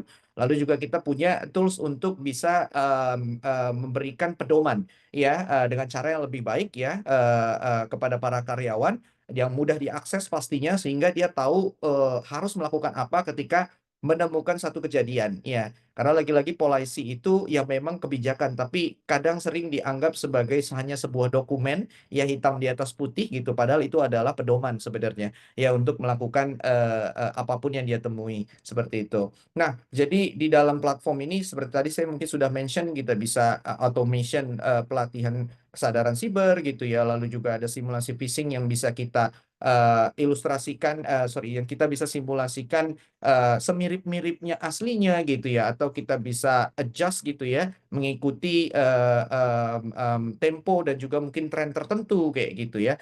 Lalu juga nanti di sini kita bisa ukur ya secara metrik tingkat kesadaran dan juga tingkat exposure risiko dari karyawan tersebut baik secara individual, grup maupun corporate gitu ya. Lalu juga tadi ya kita ada fitur tambahan juga untuk bisa memonitor gitu ya, untuk bisa memonitor perilaku si karyawan di luar sana dalam menjaga kredensial yang diberikan. Ya, kalau ada bocor di sini ditemukan berarti memang tingkat risikonya meningkat nih gitu ya, karena dia dianggap tidak bisa ya menjaga kredensialnya makanya bisa ditemukan bocor seperti itu. Ya, lengkap juga dengan informasi bocornya dari mana kayak gitu. Ya, lalu mengenai kebijakan tadi juga saya sudah mention gitu ya bahwa kita satukan di satu tempat seperti ini agar tadi kebijakan mudah diakses dan juga kita bisa track sebenarnya gitu ya siapa yang sudah membaca, memahami dan juga memberikan acknowledgement-nya gitu ya terhadap kebijakan-kebijakan yang dibuat seperti itu. Nah, jadi dari semua rangkaian itu gitu ya itu yang kami bisa bantukan gitu ya kepada perusahaan-perusahaan dalam rangka meningkatkan gitu ya security awareness kepada para karyawan agar nantinya human ini bisa menjadi garda terdepan dan pastinya agar bisa yang namanya budaya itu terbentuk. Nah, saya bawa satu studi kasus yang sebenarnya kami ada beberapa studi kasus cuman memang yang datanya paling lengkap gitu ya dari beberapa series yang sebelumnya pun kami selalu mengatakan studi kasus terbaik dari grup kami sendiri gitu ya. Yang kami lakukan penerapan Cybermed ini terhadap sekitar 150 karyawan ya. Itu ternyata sangat bisa sekali Bapak Ibu sekalian merubah culture atau merubah budaya gitu ya. Perlahan-perlahan memang tidak secara keseluruhan itu dalam hitungan 3 bulan gitu ya. Dalam hitungan 3 bulan memang ada penurunan risiko tapi apalah arti sebuah angka. Yang kita mau lihat adalah memang benar behaviornya yang berubah. Ya, dan ini kita udah bisa mulai melihat gitu ya bahwa karyawan jadi lebih bisa membedakan mana email phishing mana bukan ya. Dan ekspektasinya adalah ketika kita simulasikan email itu dibuka dan di-report gitu ya Bapak Ibu sekalian. Jadi bukan cuma dibuka dihapus, apalagi dibuka tidak digubris gitu ya. Karena itu berisiko kalau menurut kami. Jadi ekspektasinya adalah dibuka dan juga dilaporkan dan itu udah mulai terbentuk gitu ya. Dan pemahaman juga mengenai bahaya WiFi gratis gitu ya kalau mencoba akses itu gitu ya dan juga VPN gratis itu karyawan non teknis pun mulai sadar gitu ya bahwa itu berbahaya gitu ya ada bisa potensi kehilangan atau dicuri datanya seperti itu. Jadi itulah yang sebenarnya kami inginkan gitu ya dari penerapan program ya security awareness. Jadi bukan cuma sekedar angka di dalam platform atau angka yang dihitung secara manual, tapi real ya perilaku yang berubah itu yang diinginkan dan itulah makanya kami anggap sebagai dampak strategis ya dari penerapan security awareness yang baik ya. Jadi kita bisa mengubah human error menjadi human firewall ya. Karena kata firewall ini kan biasanya dekat sekali dengan teknologi gitu ya, teknologi terkait firewall gitu ya. Tapi human itu bisa juga loh Bapak Ibu sekalian kita ubah menjadi firewall juga gitu ya. Karena lagi-lagi human itu juga bisa jadi pintu masuk ya. Jadi dalam hitungan bulan ke depan 6 sampai 12 bulan kita akan lihat perlahan adanya perubahan perilaku, perilaku yang berubah meningkat menjadi lebih baik gitu ya. Itu secara otomatis akan menurunkan exposure risiko manusia itu terhadap ancaman siber seperti itu ya. Jadi key takeaways yang bisa saya sampaikan dari series 6 ini gitu ya. Yang pertama, phishing dan ransomware itu adalah serangan yang berbasis kesalahan manusia. Bisa dikatakan seperti itu ya, karena faktor utamanya ada di sana. Lalu solusi yang efektif sebenarnya adalah kita mengelola faktor manusia ini gitu ya, bukan hanya teknologinya. Ya, lagi-lagi kita tahunya kalau cyber security teknologi, teknologi, dan teknologi. Kadang kita terlupakan bahwa ada unsur manusia juga yang harus kita jaga, apalagi kita bangun menjadi human firewall tadi, gitu ya. Lalu terakhir dari sisi Cybermed, ya memang kami perusahaan berfokus untuk membantu perusahaan-perusahaan ya untuk memberikan perlindungan juga gitu ya kepada sisi human tadi, seperti itu ya, agar bisa terbentuknya budaya yang baru ditandai dengan adanya perubahan perilaku dari masing-masing karyawan, seperti itu. Jadi itu saja yang mungkin saya bisa sampaikan di seri 6 ini. Terima kasih atas perhatiannya. Saya kembalikan kepada MC. Pati, silakan. Alright, terima kasih banyak kepada Pak Rifki Reynaldo atas pemaparannya yang sangat bermanfaat tentunya ya. Kita jadi paham nih Bapak dan Ibu kalau seandainya kan perlindungan cyber yang efektif itu memang dimulai dari karyawan sebagai garis pertahanan pertamanya. Selain itu, penting juga nih untuk memilih solusi keamanan yang sesuai kebutuhan perusahaan. Dan sebenarnya nggak harus yang paling canggih loh Bapak dan Ibu, tapi yang paling relevan aja dan juga mudah diterapkan. Nah, dengan kombinasi pelatihan yang tepat dan juga strategi teknologi yang sesuai nih, risiko serangan bisa ditekan secara signifikan. Nah, bisa dilihat ya di kolom Q&A udah banyak banget nih antusiasme dari Bapak dan Ibu untuk berdiskusi lebih lanjut, bahkan sudah ada yang raise hand juga gitu. Anyway, saya izin imbau ya untuk Bapak dan Ibu nih, kalau seandainya kan ada yang pengen bertanya secara langsung atau on mic seperti itu ya, dimohon untuk situasinya dikondusifkan seperti itu. Jika kurang kondusif, boleh bertanya melalui kolom Q&A aja gitu ya. Oke, aku buka pertanyaan untuk 3 pertanyaan terlebih dahulu dan satu dari mikrofon seperti itu ya dan duanya dari kolom Q&A seperti itu. Nah, bisa terlihat di sini ada Pak Hari S yang sudah raise hand. Monggo boleh Mbak Hastin untuk di-allow Bapak Hari S-nya untuk menyalakan mikrofonnya. Monggo silakan Pak. Halo, selamat pagi. Selamat pagi. Pagi Mbak. Pagi juga untuk Mas Erik dan Mas Rifki. Pak Hari, mohon maaf, boleh didekatkan lagi mikrofonnya karena agaknya sedikit kecil nih suaranya.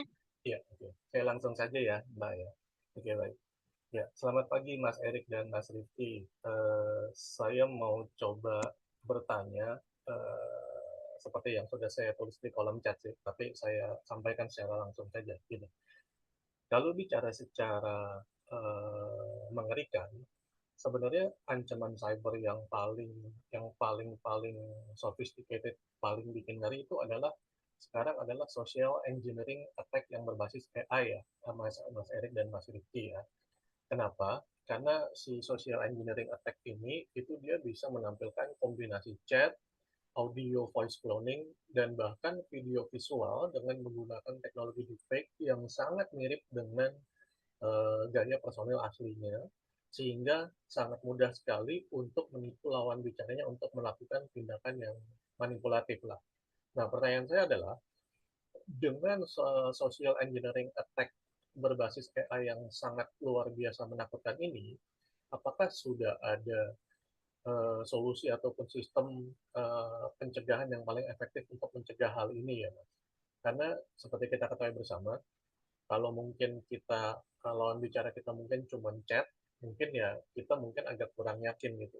Tapi ketika lawan bicara kita sudah menampilkan gambar gambar realnya mereka melalui video, kemudian juga suaranya juga mirip, rasa-rasanya sih bahkan untuk orang-orang yang sudah saya nyebutnya khatam tentang IT pun ya mungkin ya akan terperdaya juga gitu. Sehingga sebenarnya ini yang paling menakutkan sih kalau menurut saya gitu. Itu yang pertama. Kemudian yang kedua adalah apakah memungkinkan bahwa sistem atau platform AI yang kita gunakan untuk membantu kegiatan sehari-hari kita ini justru malah terinfeksi virus atau malware sehingga hasil dari sistem platform IT tersebut malah memberikan rekomendasi action yang keliru, Mas. Atau mungkin gambarannya gini, kasarannya adalah misalkan kalau misalkan kita nanya ke AI, katakanlah 2 tambah 2 berapa? Sama dengan hasilnya 4. Tapi mungkin saja, atau mungkin dikoreksi kalau saya salah, atau mungkin saja ketika sudah terinfeksi oleh virus atau malware, ketika kita nanya 2 tambah 2 berapa, hasilnya adalah 5 gitu. Sehingga biasanya kan ketika sudah ada hasil output dari AI, kita jarang sekali untuk cross-check kembali, Mas. Gitu. Kemudian yang ketiga adalah, efektif nggak sih kalau kita justru menggunakan platform AI juga untuk melawan ancaman cyber yang sama-sama berbasis AI? Mungkin 3 itu saja. Terima kasih banyak Mas Erik dan Mas Rifki jika berkenan menjawab. Terima kasih Mbak. Oke, terima kasih Pak Hari. Mungkin langsung aku persilakan aja kepada Pak Erik atau Pak Rifki. Monggo siapapun yang mau menjawab duluan. Ya, coba saya jawab duluan, Mbak ya. Nah, terima kasih Pak Ari. Nanti Mas Rifki silakan jika ingin menambahkan.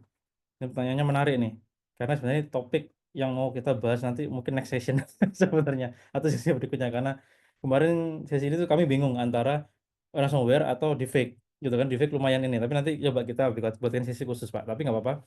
Saya coba jawab secara singkat ini. Pertanyaan bagus-bagus Pak ya. Terima kasih. Pertama terkait dengan deepfake. Ya, sekarang memang benar Pak, kalau dalam konteks privasi gitu ya, kita bicara privasi, memang deepfake itu yang paling kerasa ke kita, ya kan? Nah, sebenarnya secara singkat ya, mungkin saya harus banyak riset lagi. Cuma yang saya tahu, mungkin pencegahannya ada beberapa cara. Kalau dari sisi kita, itu yang selalu saya tekankan adalah mencegah data kita tersebar. Data wajah, apa, suara, dan ya mungkin ya bentuk video maupun ini ya, yang lainnya. Nah, susahnya itu adalah kalau seperti saya dan Mas Rifki nih, karena kami rutin bikin event gitu. Jadi mungkin agak susah saya menyembunyikan suara, video, dan muka ya, karena saya kebetulan juga ya alhamdulillah dipercaya berbagai pihak untuk sering berbagi gitu ya. Dan acaranya mostly kan pasti online dan direkam gitu ya. Nah, mungkin kalau saya agak susah, tapi kalau Bapak Ibu yang memang nggak terlalu aktif di sosmed atau ke publik, baiknya dikurang-kurangi gitu ya. Nah, kalau tips, ininya apa namanya, secara kalau misalnya kita terpaksa harus nongol gitu ya, mungkin bisa dengan cara mengurangi kayak kualitas mungkin gambarnya, suara atau foto, tapi memang akan berdampak tadi ya gitu, berdampak ya orang jadi malas bacanya gitu ya. Tapi ya tadi plus minus sih gitu ya, gitu, karena security sama kenyamanan selalu berkebalikan.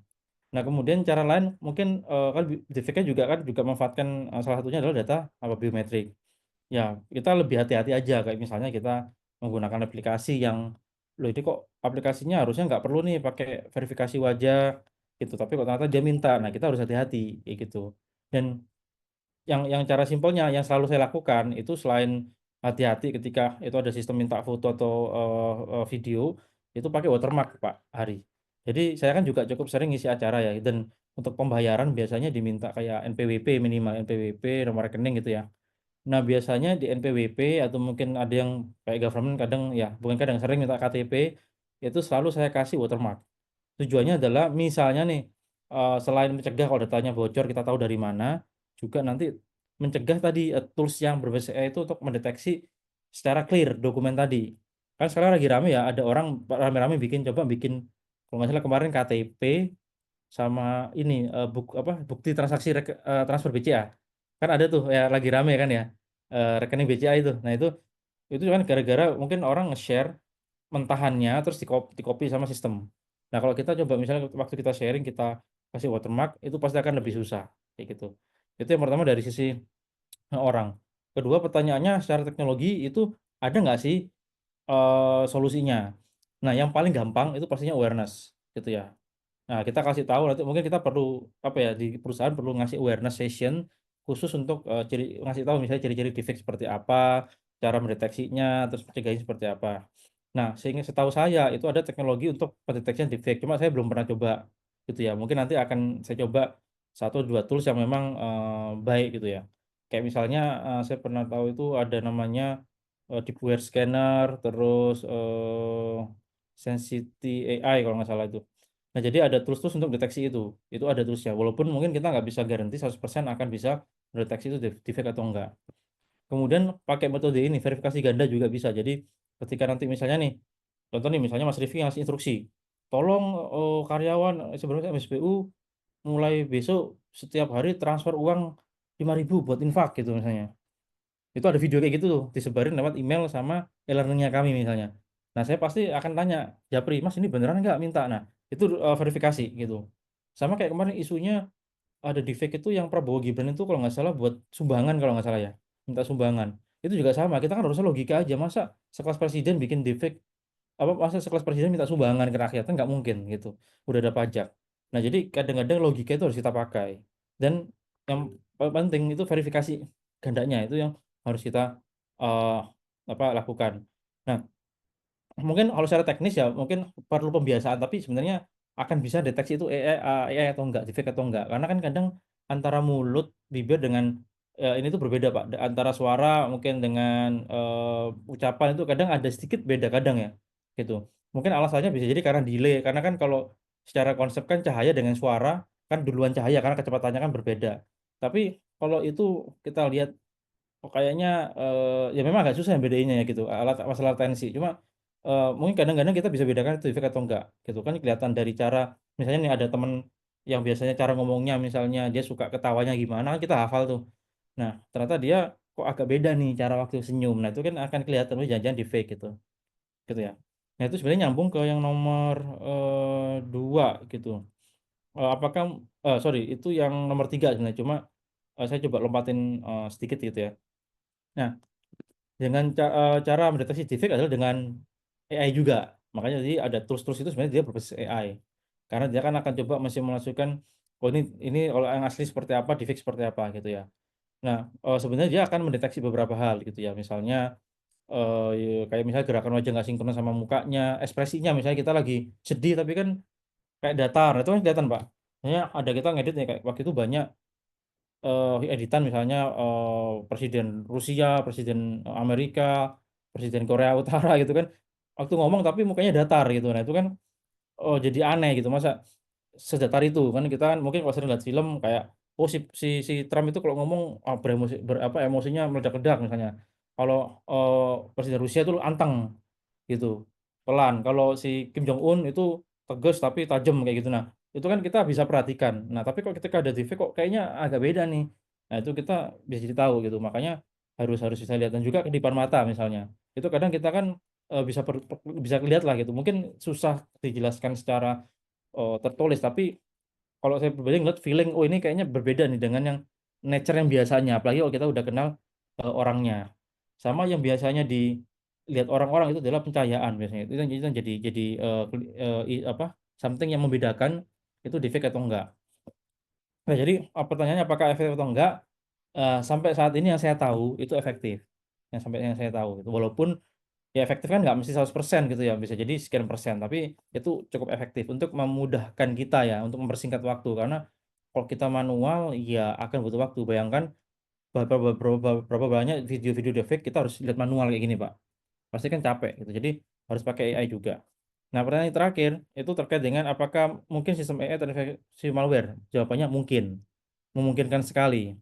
Karena toh juga sistem AI sama dengan layaknya software, yang di situ ada kerentanan dari sisi software-nya maupun kerentanan dari sisi sistem operasinya. Ketika kita masuk ke sistem operasi pasti cari kerentanan di aplikasi atau sebaliknya ya gitu. Kita dari aplikasi bisa lompat ke, OS-nya atau sistemnya. Nah, itu masih mungkin, bahkan salah satu, kalau kita refer ke UWAPS kan, UWAPS itu, UWASP mungkin yang belum tahu, itu kan kayak standar keamanan aplikasi. Mereka itu merilis, kayak semacam AI, security risk gitu ya. Nah itu di situ salah satunya ada, yaitu, serangan, poisoning gitu. Either itu kita susupkan di modelnya, mengacak model, atau kita mem-bypass prompting, gitu ya. Prompting itu maksudnya kalau kita ngetik ChatGPT kan, pertanyaan dia akan jawab, nah itu prompting, gitu. itu nanti ada semacam tadi, kalau kita bicara firewall itu ada namanya firewallnya juga ada. Jadi memastikan promptingnya itu nggak bisa, misalnya saya dari Cybermed misalnya, saya nge-prompting, saya pengen tahu nomor KTP atau data pribadinya atau data perusahaannya kok, perusahaan A gitu. Nah, itu nggak akan bisa. Kenapa? Karena si platform ini ngebaca, oh saya usernya si Cybermed. Maka saya nggak akan bisa nge-prompting, mengambil data yang itu lompat ke sana, ke individunya orang lain. Kecuali datanya itu publik, gitu ya. Kecuali publik, itu bisa bisa diambil. Kayak gitu. Iya, jadi kira-kira itu Pak Ari. Silakan kalau Mas Rifki ada tambahan. Ya, thank you Mas Makasih. Erik ya. Sudah dijawab dengan komprehensif juga tadi ya Pak Ari ya dengan Mas Erik. Karena kalau saya lagi-lagi pandangannya adalah sisi humannya ya Pak gitu ya. Saya mungkin tidak banyak bicara sisi teknologinya gitu ya. Jadi kalau ditanya solusinya apa, kalau saya pasti pengen mengamankan manusianya dulu gitu ya. Bisa nggak dia membedakan mana defect dan mana yang bukan? Seperti itu ya. Jadi kalau dengan Cybermed ini kita juga ada rutin melakukan simulasi phishing yang berbasis deepfake, Pak.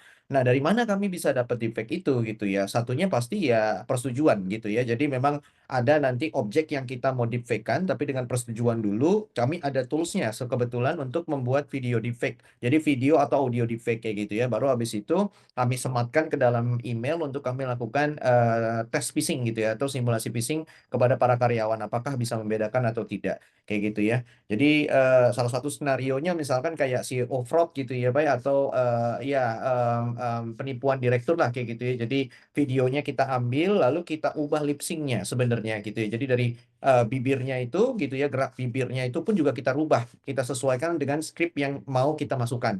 Ya, dan dari situ pun juga sebenarnya hasilnya tidak 100% sempurna Pak. Jadi kalau manusia pun saya rasa melihat video itu gitu ya, pasti akan bisa langsung melihat wah ini kayaknya nggak real deh gitu karena gerakan bibirnya nggak matching nih sama sama suaranya gitu ya. Jadi harusnya bisa. Tapi lagi-lagi phishing is not about the content, Pak. Jadi yang dikejar di simulasi phishing kalau kami itu adalah tergesa-gesa tadi gitu ya, kesan tergesa-gesa. Jadi biar apa? Biar menghilangkan logika dan juga kesadaran manusia gitu ya bahwa itu adalah palsu gitu ya. Jadi makanya kontennya pun juga kita sesuaikan dengan timingnya. Contoh kalau misalkan timing gajian, oh kontennya yang berkaitan dengan gajian pastinya gitu ya. Terus didefekkan salah satu direktur atau direktur HR atau HC-nya gitu ya. Didefekkan di situ berkata bahwa oh kok gajian bla bla bla bla bla bla gitu. Itu karyawan udah pasti lupa kalau itu defect atau bukan gitu ya Pak ya. Jadi yang penting momennya gitu karena momennya pas ini tanggal gajian gitu kan dan kebetulan langsung direkturnya yang ngomong dia tidak memperhatikan lip sync-nya gitu ya dan itu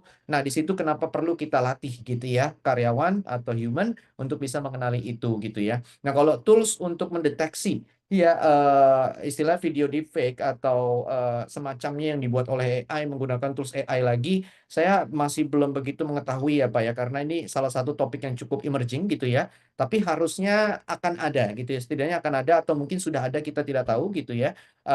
Jadi ya apa namanya karena prosesnya kan sama. Salah satunya tadi kelihatan dari antara audio sama lip sync-nya itu nggak sesuai. Jadi harusnya ada, tapi ya memang kita perlu riset lebih jauh sih untuk itu, gitu ya. Jadi itu mungkin tambahan dari saya. Ya, terima kasih atas pertanyaannya, Pak Ari. Oke, thank you Pak Erik dan Pak Rifki. Dari Pak Hari ada feedback kah? Saya pikir itu aja. Terima kasih banyak Mas Erik dan Mas Rifki. Cuma memang kalau saya lihat memang ini lebih ke arah psikologis ya. Jadi mungkin kita bisa bayangkan, misalnya CEO misalkan, bos kita gitu loh, nyuruh orang finance gitu loh. Ya namanya bos, ya apalagi begitu kita udah ngeliat mukanya, suaranya mirip, ya begitu kita disuruh transfer ke sini gitu loh. Ya kan kita nggak mungkin ngebantah sih. Tapi mungkin kalau di fake ini mungkin lebih ke arah gimana cara kita psikologis kita menghadapinya ya, bukan terkait dengan sistem yang digunakan dan sebagainya, tapi lebih ke ya ke personality kita, psikologis kita supaya jangan takut gitu atau langsung melakukan yang disuruh dengan terburu-buru seperti yang tadi dibilang sama Mas Rifki itu sih. Itu aja. Terima kasih banyak sekali lagi Mas Erik dan Mas Rifki. Terima kasih Mbak. Ya, sama-sama, Pak. Oke, thank you sama-sama. Mungkin highlight yang menarik nih bagi saya sebagai perspektif calon korban gitu ya, amit-amit jangan sampai biar nggak menjadi korban beneran dari serangan cyber AI berbasis voice cloning atau video visual ini. Yang paling penting itu yang pertama jangan panik. Lalu kedua, kita kedepankan logika serta kita verifikasi 2 kali seperti itu. Oke, kita ke next question. Di sini dari kolom Q&A udah ada atas nama Pak Ardiansyah dari PT Indah Logistik. Bertanya kepada kedua pembicara kita yaitu Pak Erik dan Pak Rifki.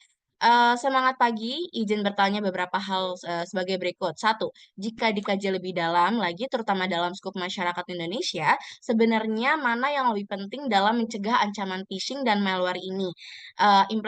Antara implementasi teknologi sistem deteksi dan pencegahan IDS atau IPS yang paling mumpuni termasuk multifaktor authentication atau zero trust security dan lain sebagainya atau edukasi dan pelatihan awareness pada user. Nah, pertanyaan kedua, kesalahan awam apa yang seringkali dilakukan tanpa sengaja bahkan oleh para praktisi IT profesional yang berujung pada security breach ini? Lalu yang ketiga, apakah ada potensi juga bahwa backup data kita juga bisa di-breach apabila di-hosting di platform cloud karena banyak sekali kasus di mana security breach terjadi pada data yang disimpan di cloud pada lokasi yang berbeda. Terima kasih jika Bapak-Bapak berkenan menjawab. Monggo silakan dijawab monggo dari Pak Erik atau Pak Rifki terlebih dahulu. Ya, oke, saya coba jawab singkat ya. Itu takutnya nanti Bapak Ibu waktunya terlewat. Jadi pertama itu terkait dengan mananya lebih penting sih sebenarnya teknologinya atau awareness-nya. Sebenarnya keduanya itu penting loh, penting, sangat penting. Cuma memang kita harus prioritaskan sesuai dengan kemampuan. Nah, mungkin kayak even kami ya gitu perusahaan masih startup atau mungkin Bapak Ibu yang perusahaannya menengah atau mungkin bisnisnya nggak terlalu ke keuangan, kadang budget IT itu sangat terbatas sehingga minimal banget itu awareness itu harus benar-benar kuat. Karena itu garda terdepan tadi ya seperti yang disampaikan Mas Rifki, garda terdepan untuk mencegah serangan masuk. Kalau misalnya user sudah di-equip dengan baik dan culture security-nya sudah baik, maka ketika ada email phishing dia akan pokoknya nggak kena, abaikan saja emailnya dan dilaporkan ke tim IT. Tapi kalau yang nggak aware pasti diklik ya. Mau semahal apapun kita pasang perangkat ya, beli firewall, IDS, IPS dan lain sebagainya, nanti pasti juga ada celahnya, pasti akan bisa tembus. Nah, minimal kalau dari sisi user kita amankan, eh, malware itu nggak bisa masuk ke sistem kita. Minimal kita halo dulu sebelum mereka masuk. Nah, nextnya, sorry, dan juga investment ke orang kan seharusnya nggak semahal teknologi, gitu. Tadi Mas Rifki sudah menyampaikan contoh use case yang itu use case-nya real ya Bapak Ibu ya. Jadi alhamdulillah kami dipercaya salah satu bank besar gitu ya untuk menerapkan awareness program ya end to end ya selama sekian bulan hampir setahun kalau nggak salah ya, gitu. Nah itu karena memang risiko perbankan sangat besar sehingga makanya kenapa sampai dibikin satu unit khusus untuk security awareness dan punya program khusus untuk awareness. Ya. Nah, makanya di situ penguatan orang banyak. Di satu sisi klien kami juga pastinya punya budget yang cukup besar untuk teknologi. Tapi tadi ya gitu, ibaratnya kalau ada istilah man behind the gun, kalau teknologinya bagus, kalau orangnya kurang ya buat apa gitu. Nggak dilatih dengan proper. Itu untuk yang ini ya. Pencegahan pertama. Sorry. Kedua, secara teknologi memang tadi ya kita harus gunakan MFA, multi-factor dan juga Zero Trust ini journey-nya panjang. Jadi kalau Bapak Ibu yang sudah aware Zero Trust bisa terapkan pelan-pelan karena sebenarnya Zero Trust masih bisa di-mapping dengan arsitektur keamanan yang saat ini ada. Cuma bedanya penekanannya kalau Zero Trust memang sangat heavy ke proses identifikasi identitas dari si karyawan itu atau customer gitu. Kedua, kesalahan awam apa yang seringkali dilakukan tanpa sengaja bahkan oleh para praktisi. Oke. Kesalahan awamnya itu pertama ini Bapak Ibu, namanya juga manusia. Ketika kita kondisi psikologisnya lagi kurang bagus, misalnya lagi banyak kerjaan, tiba-tiba ada insiden gitu ya, pasti rasa buru-buru tuh muncul gitu ya, reaktifnya. Sehingga kadang kita juga nggak berpikir secara jernih untuk menanggapi suatu insiden. Kalau konteksnya ngeklik phishing, bahkan kami pernah bikin skenario phishing yang saya yakin ya, saya selalu bilang saya yakin ini kalau masuk ke email, even orang IT pun nggak akan tahu ini phishing. Jadi platform kami bisa seperti itu. Jadi benar-benar nggak kelihatan ini phishing atau enggak, gitu ya. Bahkan saya coba tanya ke beberapa tempat yang teman-teman saya, Mas ini saya pura-pura aja. Mas ini saya dapat email bener nggak ya? Wah ini emailnya beneran dari kantor saya nih. tapi URL-nya bener juga email sumbernya, tapi kok isinya begini gitu. Nah, jadi orang pun nggak akan tahu itu phishing gitu ya, dengan tadi teknologi yang digunakan. Nah, makanya kondisi psikologis itu yang membuat itu tahu atau enggak. Dan mungkin kalau nggak salah, saya nggak di sesi keberapa ya, itu ada namanya nih rekan-rekan, ada namanya bias kognitif. Bias kognitif itu ada minimal 3 jenis gitu, dua lah gitu yang berhubungan dengan psikologi langsung. Itu ada yang namanya confidential bias. Jadi maksudnya gini, oh saya ini orang hati security loh, nggak mungkin saya ketipu gitu ya, nggak mungkin ada peretas yang berhasil masuk ke tempat saya. Nah itu kita terlalu confident, sehingga kita cenderung apa, kalau terlalu percaya diri kita abai atau kita nggak hati-hati. Itu pertama. Kedua ada namanya confirmation bias. Confirmation bias itu maksudnya kita melihat orang lain kayaknya, oh Mas Rifki kayaknya bisa nih, ngeklik-ngeklik nggak apa-apa, Mbak Fatih nggak apa-apa, Mbak Asih nggak apa-apa, saya juga deh nggak apa-apa deh. Nah ikut-ikut gitu, karena melihat yang lain itu bener, seolah-olah bener padahal itu salah, melanggar aturan. Nah itu juga bisa, saya bisa jadi di satu sisi, di satu titik, ah saya malas nih, yaudah yang lain pada melanggar ya saya ikutan melanggar lah gitu. Nah itu gitu ya. Yang ketiga, apakah ada potensi bahwa backup data bisa di-breach apabila di-hosting di platform cloud? Bisa banget. Bisa banget, Bapak Ibu.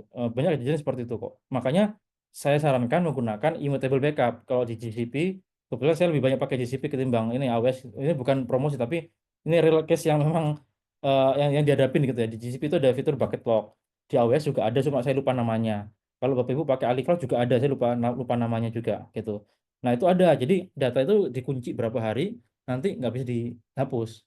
Tapi konsekuensinya memang dari biaya, Bapak Ibu harus bayar mungkin untuk ngelog misalnya 30 hari, pasti beda dong dengan data yang di-log setahun kayak gitu ya. Nah itu mungkin jawaban saya Bapak Ardiansyah ya. Nah, mohon maaf mungkin juga untuk pertanyaan yang lainnya nanti kalau nggak sempat terjawab akan kami jawab via email kayak biasanya. Silakan Mas Rifki jika ada tambahan. Terima kasih. Ya, Mas Erik, meng-highlight aja yang bagian tadi human gitu ya. Iya, betul sekali gitu ya. Tadi ada bahkan orang ahli pun juga masih bisa apa namanya tertipu gitu ya dengan phishing. Karena lagi-lagi phishing itu bukan cuma masalah konten, Mbak. Tapi ketika konten dikombinasikan dengan timing yang tepat gitu ya, itu logika-logika manusia dasar aja tuh bisa lepas, Pak, kayak gitu ya. Tadi contoh mungkin saya berikan kayak kita misalkan mendapatkan percobaan phishing gitu ya di waktu-waktu kita payroll lah gitu. Misalkan hari ini tanggal 29 kita payroll, kebetulan kontennya berkaitan dengan payroll gitu ya. Kita nggak melihat sender address-nya, kita nggak melihat URL tautannya. Pokoknya ini udah berkaitan dengan gaji. Waduh bahaya nih kalau nggak masuk gajinya atau kurang masuknya gitu ya. Jadi hilang semua logika-logika itu gitu ya. Atau tadi juga ditambah dengan ada bias-bias kognitif gitu ya yang merasa bahwa dirinya paling aman jadi sehingga abai untuk melakukan istilahnya step-step dasar gitu ya, logika-logika dasar yang harusnya dilakukan jadi abai karena merasa ya nggak akan mungkin lah gitu saya ahlinya seperti itu. Nah itu kenapa makanya kami tertarik dengan bidang ini Pak gitu ya, karena ini mengkombinasikan ilmu perilaku manusia gitu ya, psikologi dengan cyber security. Dan ya mudah-mudahan kami bisa terus-terusan ke depannya gitu ya mengembangkan riset-riset yang berkaitan dan pasti akan kami publikasikan kepada para rekan-rekan gitu ya untuk menjadi bahan referensi seperti itu. Ya, itu saja mungkin dari saya. Oke, terima kasih atas jawabannya Pak Erik dan juga Pak Rifki. Dan mohon maaf nih kepada Bapak dan Ibu, sesi Q&A kita cukupkan sampai sini aja karena memang waktunya terbatas seperti itu. Mohon maaf nih jika ada pertanyaan yang belum sempat terjawab ya, tapi jangan khawatir, kami akan menjawab melalui email ya Bapak Ibu ya, yang udah Bapak Ibu cantumkan pada saat pendaftaran dan akan kami kirimkan setelah acara ini selesai. Oke, Bapak dan Ibu, gak terasa ya kita udah berada di penghujung acara nih. Tapi sebelum saya akhiri webinar kali ini, berikut rangkuman singkat dari materi pada pagi kali ini. Yang pertama, pembicara pertama dari Pak Erik Budi Pratama menjelaskan terkait dengan pola serangan phishing dan ransomware yang semakin canggih, taktik manipulasi psikologis pelaku, serta dampak dari serangan melalui studi kasus di Indonesia. Lalu pembicara kedua kita, yaitu Pak Rifki Renaldo, memaparkan terkait dengan solusi perlindungan cyber yang efektif dengan fokus pada pelatihan karyawan sebagai pertahanan pertama dan memilih solusi keamanan yang tepat sesuai kebutuhan perusahaan. Kami berharap webinar ini bermanfaat bagi Bapak dan Ibu sekalian ya. Sebelum menutup acara, kami ingin mengingatkan untuk mengisi survei singkat yang akan muncul setelah webinar selesai. Masukan dari Bapak dan Ibu sangat penting nih untuk meningkatkan kualitas acara kami di masa mendatang. Lalu terkait dengan pengumuman door prize-nya, akan kami umumkan melalui email ya Bapak Ibu ya. pengumuman ini paralel dengan pengiriman recording juga. Nah, selain itu, bagi Bapak dan Ibu yang menginginkan materi webinar pada pagi kali ini, silakan email ke webinar@cybermed.com. Saya ulangi, webinar@cybermed.com. Oke, terima kasih sekali lagi kepada para pembicara kita, yaitu Bapak Erik dan juga Bapak Rifki ya, serta kepada seluruh peserta yang telah hadir dan berpartisipasi aktif. Dan jangan lupa untuk terus mengikuti Cybermed Webinar Series dengan topik-topik menarik lainnya. Terima kasih atas perhatian dan partisipasi Bapak dan Ibu. Sampai jumpa di webinar berikutnya. Selamat siang dan tetap semangat. Terima kasih. Happy lunch everyone. Ya, Terima kasih terima Pak kasih Erik, terima kasih Pak Bapak Ibu, Rifki. terima kasih Iya. atas Terima waktunya. kasih Mbak Hastin dan juga terima kasih Mbak Latifa. Ya, terima kasih.